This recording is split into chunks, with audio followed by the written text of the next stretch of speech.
जय Hind. Power electronics के आज इस वीडियो में हम क्लास डी कम्यूटेशन के बारे में पढ़ेंगे कि क्लास डी कम्यूटेशन का क्या क्या प्रोसेस होता है।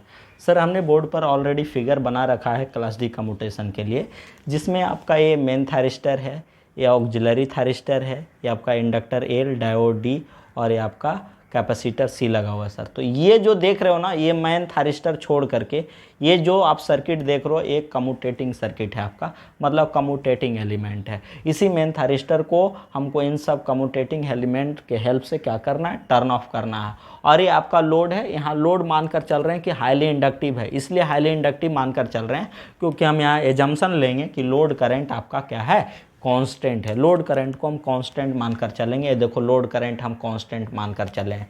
टाइम के रेस्पेक्ट में आपका लोड करंट क्या है सर, कांस्टेंट है, समझे। तो हम एजम्पशन क्या ले रहे हैं सर, एजम्पशन ले रहे हैं कि आपका कैपेसिटर जो है, कैपेसिटर वोल्टेज वो Vs के बराबर है। इनिशियली वो इस पोलैरिटी के साथ upper plate positive, bottom plate negative और वो Vs वोल्टेज से चार्ज है। लोड करंट आपका क्या है सर, वो कांस्टेंट है। लोड करंट आपका क्या है, कांस्टेंट है, समझ रहे हो। और देख लो लोड करंट इसलिए कांस्टेंट क्योंकि लोड हम हाईली इंडक्टिव ले रहे हैं। चूँकि हाईली इंडक्टिव होगा तो यानी हम चेंज इन करंट को क्या करेगा, अपोज करेगा, सडन चेंज इन करंट को अपोज करेगा। हाईली इंडक्टिव कहने का मतलब एकदम लोड आपका क्या होगा, कांस्टेंट होगा। तो अब क्या है कि suppose at T equal to zero, at T equal to आपने क्या कर दिया sir, at T equal to zero पर आप टीएम को ऑन कर दिया। किसको, टीएम को। जो ही टीएम को ऑन करोगे, टीएम को ऑन करोगे तो ये क्लोज हो जाएगा।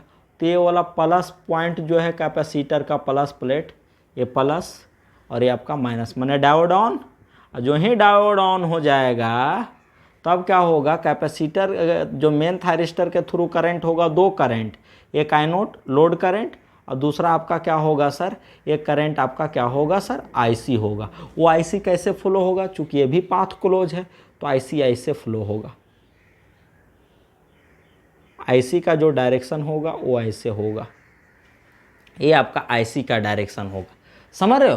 तो अभी आपका क्या है सर, ये जो थायरिस्टर है टी, वो अभी रिवर्स ब्लॉकिंग मोड में होगा। क्यों, क्योंकि ये माइनस है और ये आपका प्लस है, ये रिवर्स ब्लॉकिंग मोड में। तो करंट आपका ऐसे फ्लो होगा, माने आप कैपेसिटर जो होगा वो एलसी सर्किट के थ्रू डिस्चार्ज होगा। जब एलसी सर्किट के थ्रू डिस्चार्ज होगा तो आईसी का वैल्यू ऐसे बढ़ेगा। और जब ये एलसी सर्किट का फॉर्मेशन कर रहा है ये, तो आपका जो आईसी का जो वैल्यू होगा वो Vs√C/L sine omega naught T होगा, नहीं साइन ओमेगा नॉट टी। और जो मेन थायरिस्टर में जो करंट होगा ITM, वो क्या हो जाएगा sir, I naught load current plus IC हो जाएगा। माने ITM इज इक्वल टू कितना हो जाएगा, I naught plus Vs√C/L sine omega naught t. इसका मतलब ITM का मैक्सिमम वैल्यू कितना हो जाएगा, ITM मैक्स कितना हो जाएगा sir, I naught plus Vs√C/L। ये आपका मैक्सिमम करंट हो जाएगा। ये आपका एनोड का आपका सर थायरिस्टर के होकर के जो करंट फ्लो हो रहा है, ये इसका मैक्सिमम करंट। तो देखो आपका सबसे पहला वेव डायग्राम, तो आईसी आपका कैसा वेरी कर रहा है, साइन वेव की तरह। तो जैसे जैसे आपका क्या होगा, आईसी बढ़ेगा वैसे वैसे कैपेसिटर के अक्रॉस वोल्टेज डिस्चार्ज होगा, माने कोसाइन वेव की तरह। चूँकि VC बराबर होगा Vs cos omega naught T, वो कोसाइन वेव की तरह वैरी करेगा। माने जिस समय आपका एलसी सर्किट में करंट मैक्सिमम, इंडक्टर में स्टोर्ड एनर्जी मैक्सिमम, चूंकि ये वैरी कर रहा है, करंट राइज कर रहा है, तो इस ड्यूरेशन में इंडक्टर एनर्जी स्टोर करेगा और कैपेसिटर एनर्जी रिलीज कर रहा होगा, माने आपका डिस्चार्ज हो रहा होगा। और जब ये मैक्सिमम तो उस समय स्टोर्ड एनर्जी जीरो। आज तो जब ये फुल्ली डिस्चार्ज हो गया इस पॉइंट पर, तो तुरंत तो आपका क्या होगा, इंडक्टर में करंट आपका जीरो होगा नहीं, सडन तो जीरो होगा नहीं। तो क्या होगा, इसी डायरेक्शन में करंट मेंटेन करने के लिए इंडक्टर अब धीरे धीरे डिस्चार्ज होगा। जब इंडक्टर डिस्चार्ज होगा माने सेम डायरेक्शन में करंट मेंटेन रखेगा, तब क्या होगा, कैपेसिटर अब अपोजिट पोलैरिटी से चार्ज होना शुरू हो जाएगा। माने कैपेसिटर अब इस पोलैरिटी से चार्ज होना शुरू हो जाएगा। इस पोलैरिटी से जो ही चार्ज होना शुरू हो जाएगा, ये वाला पॉइंट आपका माइनस और ये वाला पॉइंट आपका प्लस, माने धीरे धीरे फॉरवर्ड ब्लॉकिंग मोड में आना शुरू हो जाएगा। तो अब देखो जो ही क्या हो जाएगा, इंडक्टर में स्टोर्ड एनर्जी जीरो, कैपेसिटर आपका नेगेटिव मैक्सिमम वोल्टेज से चार्ज हो जाएगा -Vs, माने आपका क्या हो जाएगा, ये माइनस और ये आपका प्लस, माने तुरंत आपका डायोड ऑफ। ये जो डायोड यहाँ था सर, डायोड जो इस तरह था, ये डायोड देखो ना, डायोड का आपका एनोड नेगेटिव और कैथोड पॉजिटिव, माने ऑफ हो जाएगा। और जब ये ऑफ हो जाएगा तो कभी भी एक इस डायरेक्शन में अब करंट फ्लो नहीं हो सकता है। इस डायरेक्शन में करंट फ्लो हो सकता है क्या? नहीं। क्यों? क्योंकि आपका डायोड कभी भी नेगेटिव डायरेक्शन में करंट कंडक्ट नहीं कर सकता है। इसलिए आपका क्या हो जाएगा, यहाँ पर IC 0 हो जाएगा, IC 0 ही रहेगा। अब देखो क्या है कि ITM का वैल्यू I0 प्लस IC है, तो जब IC का वैल्यू 0 माने t बराबर 0 पर IC 0 होगा, t बराबर 0 पर IC तो 0 हो जाएगा सर, तो ITM I0 के बराबर, ITM I0 के बराबर। और जैसे जैसे t बढ़ेगा वैसे वैसे ITM भी बढ़ेगा नहीं। और जिस समय फिर यहाँ पर पाई पर IC 0, तो आपका जो ITM हो जाएगा वो IC के बराबर हो जाएगा। माने आपका ITM का वैल्यू ऐसे इस फैशन में वेरी कर रहा है, माने I0 plus VS into C/L sine omega naught, इस फैशन में। और जब IC यहाँ 0 तो आपका ITM I0 के बराबर, और आपका VS जो होगा वो इसी वोल्टेज से रहेगा। अब लोड वोल्टेज की बात करें तो लोड वोल्टेज आपका क्या होगा, जो पहले देखो, लोड वोल्टेज की बात करते हैं, V0 की बात करते हैं। V0 तो हमारा V0 आप KVL लगा लो, KVL लगा लोगे तो आपका क्या होगा, V0 आपका हमेशा देखो, ये जब तक ऑन है मेन थारिस्टर, तो जो आपका लोड वोल्टेज है V0 ये हमेशा किसके बराबर, VS के बराबर रहेगा। माने V0 आपका किसके बराबर, VS के बराबर। V0 किसके बराबर, VS के बराबर। क्लियर? अब देखो, चूंकि जब इस पोलरिटी के साथ आपका क्या हो जाए, कैपेसिटर चार्ज हो चुका है, तो ये प्लस और ये माइनस, माने ये फॉरवर्ड ब्लॉकिंग मोड में। अब फॉरवर्ड ब्लॉकिंग मोड में इसका मतलब है कि ये अब थायरिस्टर रिवर्स ब्लॉकिंग मोड में आ चुका है। क्या आ चुका है, रिवर्स ब्लॉकिंग मोड में। और चूँकि आपका हाईली इंडक्टिव लोड है तो करंट तो आपका क्या हो सकता है, तुरंत तो 0 नहीं हो सकता है सर। क्या है सर, अब मान लो इस इंस्टेंट पर आपने इस ऑक्सिलरी थायरिस्टर TA को ऑन कर दिया, तो जो ही TA को ऑन करोगे तो क्लोज हो जाएगा, और तुरंत ये क्या हो जाएगा, ये ऑफ। जो ही आपका क्या हो जाएगा, ये ऑन ये ऑफ, माने आपका क्या हो जाएगा सर, मेन थायरिस्टर वाला करंट 0, मेन थायरिस्टर का करंट 0। क्लियर? जो ही मेन थायरिस्टर का करंट 0, तो आपका लोड करंट कांस्टेंट होना चाहिए। लोड करंट कांस्टेंट इसका मतलब है ये इस डायरेक्शन में अब फ्लो होना शुरू हो जाएगा, माने वो अब IC से होकर के फ्लो होना शुरू हो जाएगा। माने IC में अब करंट का डायरेक्शन नेगेटिव की ओर है, माने आपका IC करंट आपका सीधा I0 के बराबर यहाँ होगा और फ्लो होना शुरू हो जाएगा। क्लियर? लेकिन जिस समय ऑन करेंगे, इसको ऑन करेंगे उस समय आपका कैपेसिटर इस पोलरिटी के साथ VS वोल्टेज से चार्ज है। इस इंस्टेंट पर माइनस VS, तो लोड वोल्टेज कितना हो जाएगा, तो KVL लगा दो, VS चूँकि ये माइनस है और ये प्लस है, तो VS plus VS minus V0, चूँकि करंट ऐसे फ्लो हो रहा है, प्लस ये माइनस इक्वल टू 0, माने V0 is equal to 2VS। माने इस इंस्टेंट पर जो आपका लोड वोल्टेज होगा वो 2VS के बराबर होगा। माने ये जो वोल्टेज होगा सर यहाँ से यहाँ तक वो 2VS, ये जो वोल्टेज 2VS, तो 2VS हो जाएगा। अब कैपेसिटर के क्रॉस वोल्टेज क्या होगा, चूँकि अब करंट ऐसे फ्लो हो रहा है तो कैपेसिटर धीरे धीरे डिस्चार्ज होगा, उसके बाद क्या होगा, उसके बाद 0 हो जाएगा। तो कैपेसिटर के क्रॉस वोल्टेज VCT बराबर क्या, 1/C integration I0 into DT। चूँकि करंट ऐसे कितना फ्लो हो रहा है, I0 के बराबर, माने 1/C I0 तो बाहर हो जाएगा constant into T, integration DT का इंटीग्रेशन T, माने VCT कैसे वेरी करेगा, लीनियरली। चूँकि ये कांस्टेंट है I0, C कांस्टेंट है, तो टाइम का फंक्शन है, तो जैसे जैसे टाइम बढ़ेगा वैसे वैसे लीनियरली बढ़ना शुरू हो जाएगा।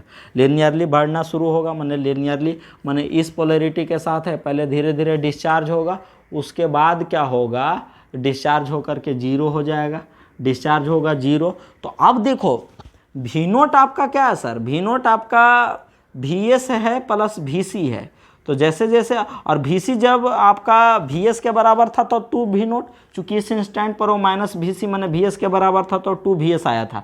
तो अब यहाँ के बाद आपका VC घटना शुरू हो गया है, तो आपका धीरे धीरे V0 भी घटना शुरू हो जाएगा। जिस समय आपका क्या हो जाएगा, जिस समय 0, तो उस समय किसके बराबर बचेगा, Vs के बराबर बचेगा। और ये क्या होगा, इसके बाद ये जब चार्ज हो जाएगा Vs के बराबर, तो जब Vs के बराबर चार्ज होगा माने इस पोलैरिटी के साथ चार्ज हो जाएगा, तो क्या हो जाएगा, ए और ए कैंसिल आउट, माने वी नोट जीरो, तुरंत आपका वी नोट क्या हो जाएगा, जीरो। और जो ही वी नोट जीरो होगा माने Vc जब फुल्ली चार्ज हो जाएगा, माने आप कैपेसिटर फुल्ली चार्ज हो जाएगा, तो इधर से भी करंट ब्लॉक हो जाएगा, माने ये भी थारिस्टर क्या हो जाएगा, ऑफ हो जाएगा, माने करंट जीरो, तुरंत आपका IC क्या हो जाएगा, जीरो, और आपका लोड वोल्टेज आपका क्या हो जाएगा, जीरो। क्लियर। तो अब जब जीरो हो जाएगा सर, तो अब देखो इधर पहले आपका क्या होगा कि इसका सर्किट टर्न ऑफ टाइम क्या होगा। ये जो थारिस्टर है इसका सर्किट टर्न ऑफ टाइम, तो टर्न ऑफ टाइम कहने का मतलब जितने समय तक ये रिवर्स ब्लॉकिंग मोड में रहेगा, मेन थारिस्टर जितने समय तक ये रिवर्स ब्लॉकिंग मोड में रहेगा, वही आपका सर्किट टर्न ऑफ टाइम होगा। तो जब देखो यहाँ पर ये फुल्ली माइनस Vs वोल्टेज से चार्ज है, माने इस वोल्टेज के साथ वो चार्ज था, इस वोल्टेज के साथ चार्ज था, और ये आपका ऑन था, माने ये आपका प्लस और ये माइनस,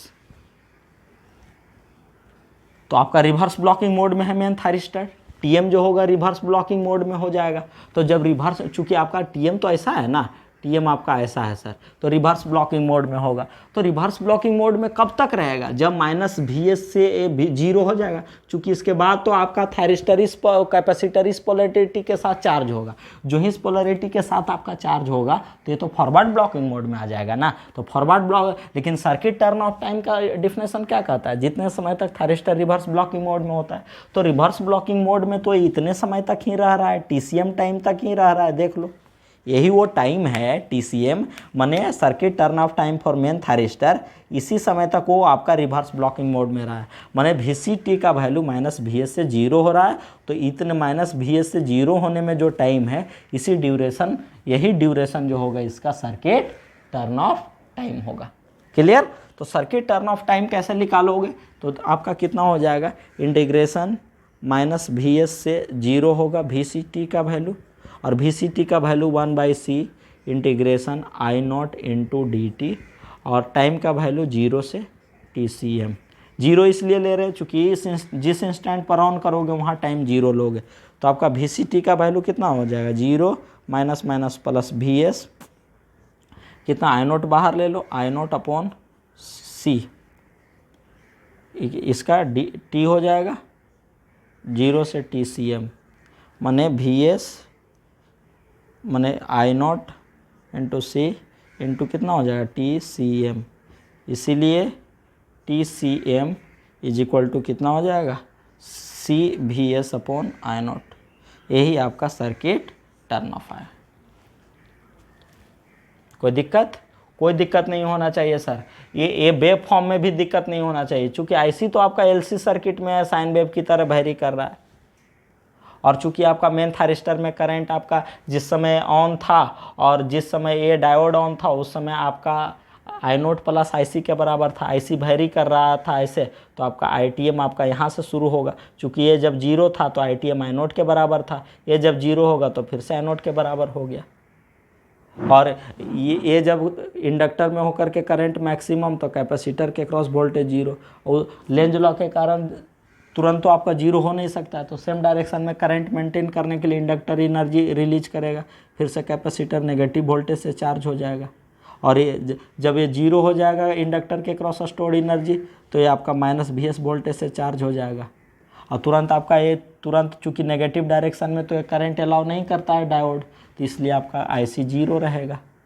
तो आपका ITM जो मेन थारिस्टर में करंट I0 के बराबर, चूँकि लोड करंट कांस्टेंट, और ये कैपेसिटर के क्रॉस वोल्टेज माइनस Vs के बराबर, और जब यहाँ पर आपने ऑन कर दिया, इसको ऑन कर दिया ऑक्सिलरी थारिस्टर को, जो ही ऑन कर दिया सर, मेन थारिस्टर में करंट जीरो, मेन थारिस्टर में करंट जीरो, और अब करंट का डायरेक्शन ऐसे हो गया था, तो मैंने IC में करंट का डायरेक्शन रिवर्स, और किसके बराबर, I0 के बराबर, तो IC में करंट का डायरेक्शन रिवर्स हुआ, I0 के बराबर हो गया, तो अब कैपेसिटर धीरे धीरे डिस्चार्ज होगा, चार्ज होने के बाद फिर से वो इस पोलैरिटी से चार्ज होगा, कैपेसिटर धीरे धीरे डिस्चार्ज हो रहा है और फिर इस पोलैरिटी से चार्ज हो जाएगा, ये लीनियरली बढ़ेगा, क्यों, क्योंकि आपका लोड करंट क्या है सर, कांस्टेंट, और फिर आपका लोड के क्रॉस वोल्टेज घटना शुरू हो जाएगा, यही तो है, कुछ नहीं है।